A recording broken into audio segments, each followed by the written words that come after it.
রূপম এই পায়রাটাকে আজকে আমাকে বলছে, মা ধরো, আমাদের ঘরে প্রত্যেকটা দিন জানলা দিয়ে ঢুকে পড়ছে।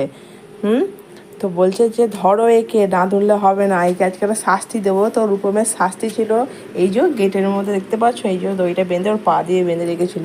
তো রূপম তো এখন ঘুমিয়ে পড়েছে, চার পাড়া, যেহেতু আমি একে একদম বাঁধনে রাখতে চাই না, এরা উঠতে পছন্দ করে, তাই এদেরকে উড়িয়েই দেবো।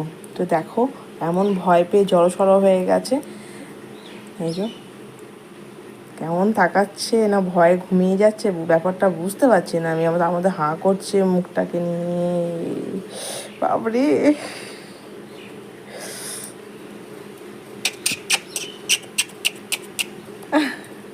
তো সোজা করতেই পারছি না, এই যা পেরেছি।